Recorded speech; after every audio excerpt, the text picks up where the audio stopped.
नमस्कार दोस्तों, स्वागत है आप सभी का हमारे YouTube चैनल पर, जिसका नाम है हेल्थ भी वेल्थ भी। आज हम बात करेंगे care supreme health insurance plan के बारे में। दोस्तों, केयर हेल्थ कंपनी हमेशा से ही नए फीचर्स और यूनिक प्लान लेकर आती रही है, लेकिन इस प्रोडक्ट की यूनिकनेस और फीचर्स देखने के बाद हम और आप बोल सकते हैं कि शायद ही इससे बेहतर हेल्थ इंश्योरेंस प्लान कोई और हो सकता है, और इसी वजह से आज केयर सुप्रीम कंपनी का मोस्ट बेस्ट सेलिंग प्रोडक्ट बन गया है। दोस्तों, ये प्रोडक्ट मोस्ट बेस्ट सेलिंग क्यों है, इसके डिटेल में जाने से पहले हम बात करेंगे कंपनी और प्रोडक्ट के कुछ की फीचर्स की। दोस्तों, इस प्लान में किसी तरह की कोई सब लिमिट्स नहीं है और न ही किसी तरह का कोई को पेमेंट है। कंपनी इस प्लान में सभी तरह के मॉडर्न एडवांस ट्रीटमेंट और रोबोटिक सर्जरी को बिना किसी सब लिमिट के कवर कर रही है। कंपनी का क्लेम रेशियो 95.22% है। कंपनी का कोई टीपीए नहीं है। ओन हाउस क्लेम सेटलमेंट है। ऑल ओवर इंडिया 20,000 से भी ज्यादा नेटवर्क हॉस्पिटल है। कंपनी का आईटी सिस्टम काफी स्ट्रॉन्ग है और आप घर पर ही मोबाइल ऐप से पॉलिसी में चेंजेस और क्लेम के लिए रिक्वेस्ट दे सकते हैं।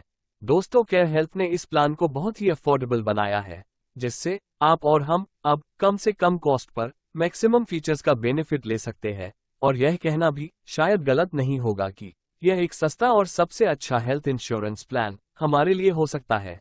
इस प्लान को डिटेल में जानने से पहले आप सभी से रिक्वेस्ट है, अगर आपने अभी तक हमारे चैनल को सब्सक्राइब नहीं किया तो जल्दी से सब्सक्राइब करें और बेल आइकॉन पर क्लिक करें, ताकि हमारी नए वीडियो की जानकारी आपको नोटिफिकेशन के जरिए मिलती रहे। दोस्तों, जल्दी से स्टार्ट करते हैं बिना कोई टाइम वेस्ट किए। अगर आप भी केयर सुप्रीम प्लान के बारे में अच्छे से जानना चाहते हैं तो वीडियो को शुरुआत से लास्ट तक जरूर देखिएगा। दोस्तों, ये प्लान इंडिविजुअल, मल्टीपल इंडिविजुअल और फैमिली फ्लोटर दोनों ही ऑप्शंस के लिए अवेलेबल है। Minimum maximum entry age. Individual plan के लिए इंश्योर्ड पर्सन की एज मिनिमम 18 साल होनी चाहिए और मल्टीपल इंडिविजुअल पॉलिसी में मैक्सिमम 6 पर्सन्स के लिए ले सकते हैं। मैक्सिमम एज की कोई लिमिट नहीं है। जी हाँ दोस्तों, जहां दूसरी कंपनी 65-70 साल की एज होने पर इंश्योरेंस कवर नहीं देती, यहां आप 100 साल के भी होंगे तो भी केयर हेल्थ आपको इंश्योरेंस पॉलिसी दे देगी। और इस प्लान की सबसे अच्छी बात, अब आपकी एज 61 या उससे अधिक होने पर भी आपको किसी तरह का कोई कोपे नहीं लगेगा। जी हाँ दोस्तों, जैसा कि हमने पहले बताया, इस प्लान में किसी तरह का कोई कोपे नहीं है। और फैमिली फ्लोटर पॉलिसी के लिए इस प्लान में मैक्सिमम 2 एडल्ट्स और 2 डिपेंडेंट चाइल्ड्स कवर हो सकते हैं। एडल्ट मेंबर की एज मिनिमम 18 साल होनी चाहिए और मैक्सिमम, जैसे कि हमने पहले बताया, कोई एज लिमिट नहीं है। डिपेंडेंट चाइल्ड की एज मिनिमम 90 डेज और मैक्सिमम 24 साल हो सकती है। अगर बच्चे की एज 24 साल है तो 3 साल का प्रीमियम एक साथ पे करके बच्चे को 27 साल के होने तक भी अपने साथ फ्लोटर पॉलिसी में कवर कर सकते हैं। सम इंश्योर्ड ऑप्शन। दोस्तों, इस प्लान में 5 लाख, 7 लाख, 10 लाख और 15 लाख का हेल्थ इंश्योरेंस कवर लेने का ऑप्शन अवेलेबल है। प्राइसिंग। दोस्तों, इस प्लान में कंपनी ने प्रीमियम कैलकुलेशन के लिए 2 जोन बनाए हैं, जोन 1 और जोन 2। लेकिन सबसे जरूरी और इम्पोर्टेंट बात, जोन 2 के लिए प्रीमियम कैलकुलेशन करते समय या जोन 2 के लिए प्लान लेते समय आप ये सुनिश्चित जरूर कर ले कि आप और सभी इंश्योर्ड मेंबर जिनके लिए आप ये पॉलिसी ले रहे हैं, उनका रेजिडेंस, लिविंग और वर्किंग प्रोफाइल जोन 2 में ही होना चाहिए। और इस प्लान की सबसे अच्छी बात, अगर आप जोन 2 से जोन 1 में या पैन इंडिया कहीं भी ट्रीटमेंट करवाएं, तब भी कंपनी किसी तरह का कोई कोपे नहीं लगाती। Premium option. आप चाहें तो 1 साल, 2 साल और 3 साल के लिए एक साथ प्रीमियम पे कर सकते हैं, जिसमें कंपनी 2 साल और 3 साल का प्रीमियम पे करने पर आपको एडिशनल डिस्काउंट भी देती है। इन पेशेंट केयर। हॉस्पिटल में एडमिट होने के बाद होने वाले ट्रीटमेंट खर्च पर किसी तरह की कोई सब लिमिट नहीं है, मतलब कि जितने की आपने पॉलिसी ली होगी, up to sum insured. All day care treatment. दोस्तों, आज मेडिकल साइंस ने काफी तरक्की की है और एडवांस टेक्नोलॉजी की वजह से अब काफी सारी बीमारियां ऐसी हैं जिनके लिए हमें 24 घंटे के लिए हॉस्पिटल में एडमिट होने की जरूरत नहीं पड़ती, जिन्हें डे केयर ट्रीटमेंट कहा जाता है। और ऑल डे केयर प्रोसीजर्स या उन सभी बीमारियों के ट्रीटमेंट खर्च पर भी किसी तरह की कोई लिमिट या सब लिमिट नहीं है। डे केयर ट्रीटमेंट में आने वाली कुछ बीमारियों की लिस्ट आप नीचे डिस्क्रिप्शन बॉक्स में दिए लिंक के जरिए देख सकते हैं। Room rent. इस प्लान में आप single private AC room, deluxe room, suite room, जो कोई भी रूम ट्रीटमेंट के लिए अवेलेबल हो, ले सकते हैं। और रूम रेंट में किसी तरह की कोई सब लिमिट नहीं है, मतलब कि जितना आपका इंश्योरेंस कवर है, up to sum insured. ICU. दोस्तों रूम रेंट के जैसे ही आईसीयू में भी कोई सब लिमिट नहीं है।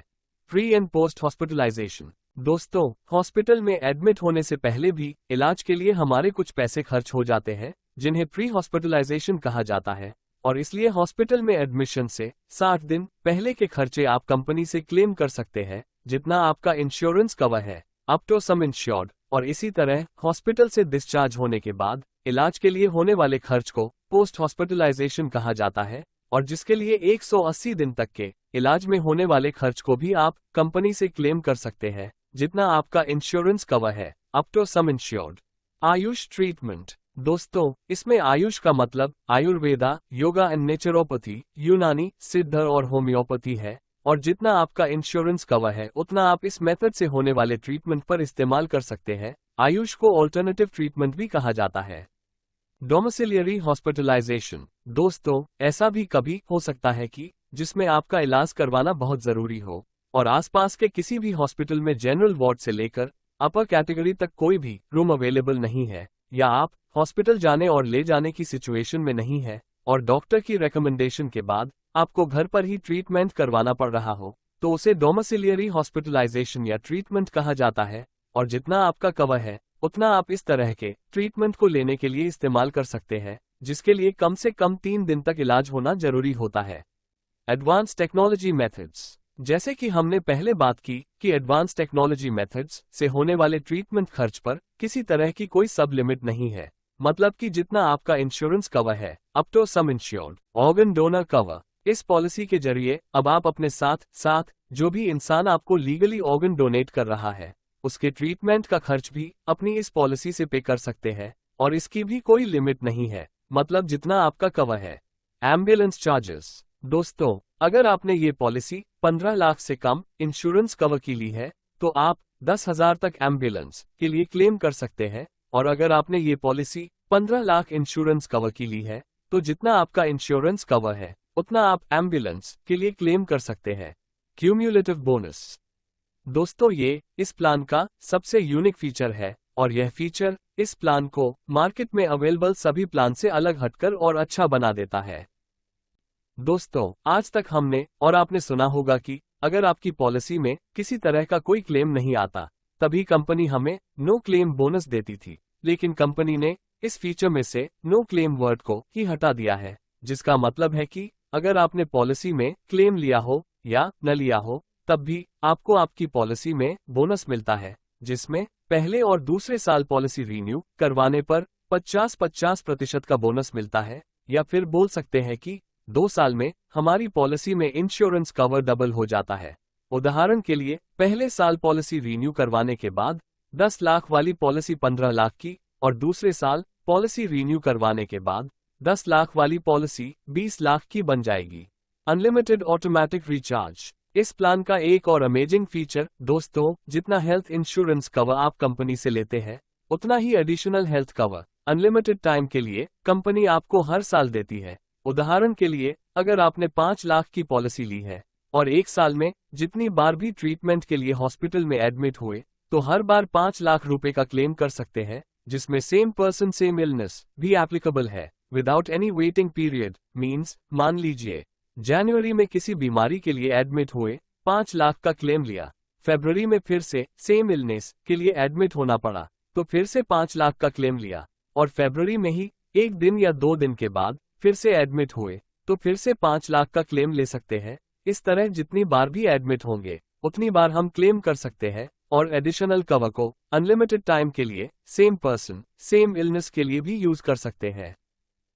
एडिशनल कवर को यूज करने की सिर्फ एक ही कंडीशन है कि हॉस्पिटल में एडमिट एक पर्सन का सिंगल बिल उसकी पॉलिसी के बेसिक इंश्योरेंस कवर से ज्यादा का नहीं होना चाहिए। मींस 5 लाख की है तो 5 लाख, और 15 लाख की है तो 15 लाख से ज्यादा का बिल नहीं होना चाहिए। अनलिमिटेड ई कंसल्टेशंस। दोस्तों इस फीचर के जरिए आप केयर हेल्थ की मोबाइल एप्लीकेशन पर जाकर जो जनरल फिजिशियन डॉक्टर्स इम्पेनल होंगे उनसे आप नॉर्मली खांसी, नजला, जुकाम, बुखार और किसी भी तरह की इलनेस के लिए अनलिमिटेड टाइम के लिए ई कंसल्टेशन की सुविधा का फायदा ले सकते हैं, जिसके लिए आपको कोई चार्जेस नहीं देने होंगे।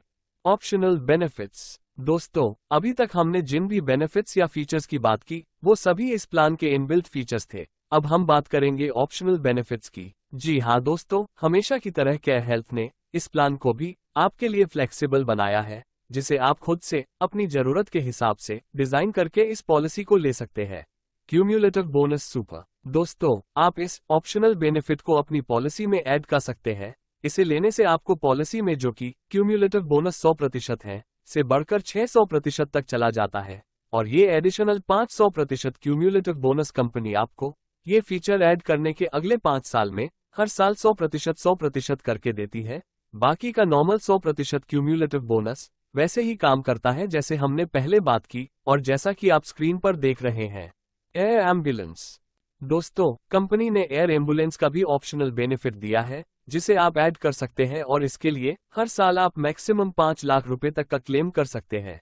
Annual health checkup. दोस्तों, ये पहले कंपनी का इनबिल्ट फीचर था, जिसे कुछ लोग यूज करते थे और कुछ नहीं, लेकिन प्रीमियम सभी कस्टमर्स के लिए सेम था। अभी कंपनी ने इसे ऑप्शनल कर दिया है, और अगर आपको एनुअल हेल्थ चेकअप चाहिए तो आप इसे अपनी पॉलिसी में ऐड कर सकते हैं। एनुअल फ्री हेल्थ चेकअप की डिटेल्स आप स्क्रीन पर देख सकते हैं। Wellness benefit. दोस्तों, अगर आप और आपकी फैमिली हेल्थ कॉन्शियस है और अपनी हेल्थ पर पूरा ध्यान रखते हैं, तो ये फीचर आपके लिए बहुत ही फायदेमंद हो सकता है। इस फीचर के हिसाब से आप और सभी इंश्योर्ड मेंबर कंपनी की ऐप पर रजिस्टर करें, और डेली अगर 10,000 स्टेप्स या कदम चलते हैं या वॉक करते हैं तो आपको पॉलिसी रिन्यूअल में 30% तक का डिस्काउंट मिल सकता है। डिस्काउंट चार्ट और मिनिमम डे कंडीशन को आप स्क्रीन पर देख सकते हैं। दोस्तों, कंपनी के और भी कई ऑप्शनल बेनिफिट है जो कि अपकमिंग है, जिन्हें लॉन्च होने के बाद आप अपनी पॉलिसी में रिन्यूअल के समय ऐड या रिमूव करवा पाएंगे। Waiting period for new policy. अगर आप पहली बार हेल्थ पॉलिसी परचेस कर रहे हैं तो हम कंपनी से क्लेम पॉलिसी लेने के कुछ समय बाद ही कर पाएंगे। एक्सीडेंटल। दोस्तों, एक्सीडेंटल पहले दिन से आपकी पॉलिसी में कवर होता है। मींस एक्सीडेंट की वजह से अगर आपको हॉस्पिटल में 24 घंटे या उससे ज्यादा समय के लिए एडमिट होना पड़ता है, तो हॉस्पिटल खर्च के लिए आप कंपनी से क्लेम कर सकते हैं। Initial waiting period. किसी भी बीमारी के लिए आप कंपनी से क्लेम पॉलिसी लेने के 30 दिन के बाद ही कर पाएंगे, और वो बीमारी भी आपको पॉलिसी लेने के 30 दिन बाद ही हुई हो। Specific diseases. दोस्तों, ये वो बीमारी होती है जो हमारे शरीर में धीरे धीरे बढ़ती है। मींस इनके इलाज करवाने की जरूरत हमें अचानक से नहीं होती, जैसे cataract, knee replacement, piles, stone. इस तरह की ये करीब 16-17 बीमारी ऐसी है जिनके लिए हम कंपनी से 2 साल बाद ही क्लेम कर सकते हैं। वह भी तब जब हमें पॉलिसी लेने से पहले पता न हो कि ये बीमारी हमें है। अदरवाइज इनसे रिलेटेड और होने वाली बीमारी के क्लेम के लिए हमें 4 साल के लिए वेट करना होगा। इन बीमारियों की लिस्ट का लिंक भी हमने सब्सक्रिप्शन बॉक्स में दिया है। पीईडी या प्री एग्जिस्टिंग डिजीजेस। दोस्तों, अगर हमें पॉलिसी लेने से पहले किसी भी तरह की कोई बीमारी होती है और वह डिजीजेस स्पेसिफिक डिजीजेस की लिस्ट में से ही क्यों ना हो, और कंपनी भी हमें पॉलिसी में कवर करने के लिए एग्री करती है, तो उस बीमारी से रिलेटेड या उससे होने वाली नई बीमारी के ट्रीटमेंट खर्च को क्लेम तभी कर सकते हैं जब पॉलिसी को लिए हुए 4 साल हो गए हो। उससे पहले आप कंपनी से क्लेम नहीं कर पाएंगे। Waiting period for portability. अगर आप अपनी पॉलिसी को दूसरी कंपनी से केयर हेल्थ में पोर्ट करवा रहे हैं और कंपनी आपकी पॉलिसी को पोर्ट करने के लिए एग्री करती है, तो वेटिंग पीरियड के लिए कुछ जनरल रूल हो सकते हैं। Initial waiting period. Generally initial waiting period जो 30 दिन का होता है वो नहीं लगेगा, और पहले दिन से ही आपके हेल्थ कवर स्टार्ट हो जाएगा। Specific diseases. अगर पहले वाली इंश्योरेंस कंपनी में पॉलिसी लेने के बाद आपको किसी स्पेसिफिक डिजीजेस का पता चलता है, तो पॉलिसी पोर्ट करते समय कंपनी को बताएं, और कंपनी जिसे कोई स्पेसिफिक डिजीजेस है उसे बिना किसी कंडीशन के पॉलिसी में कवर करने के लिए एग्री करती है, तो जनरली किसी भी स्पेसिफिक डिजीजेस के लिए जितने समय से आप पहले वाली पॉलिसी में कवर थे, उतना समय स्पेसिफिक डिजीजेस के वेटिंग पीरियड में से कम हो जाएगा। पीईडी या प्री एग्जिस्टिंग डिजीजेस। अगर पहले वाली इंश्योरेंस कंपनी में पॉलिसी लेने से पहले या बाद में पॉलिसी में कवर मेंबर को किसी भी तरह की कोई बीमारी थी या है, तो पॉलिसी पोर्ट करते समय कंपनी को जरूर बताएं, अदरवाइज आगे चलकर आपका क्लेम रिजेक्ट भी हो सकता है। और अगर कंपनी उस मेंबर को जिसे पीईडी है उसे बिना किसी कंडीशन के पॉलिसी में कवर करने के लिए एग्री करती है, तो जनरली उस बीमारी से रिलेटेड या उससे होने वाली नई बीमारी के लिए जितने समय से आप पहले वाली पॉलिसी में कवर थे, उतना समय आपका पीईडी के वेटिंग पीरियड में से कम हो जाएगा। हम उम्मीद करते हैं दोस्तों, इस प्लान के बारे में हम आपको पूरी जानकारी दे पाए होंगे। यदि पूरा वीडियो देखने के बाद भी आपके कुछ डाउट या क्वेश्चंस रह गए हो, तो आप हमें कमेंट बॉक्स के जरिए या ईमेल के जरिए पूछ सकते हैं। धन्यवाद।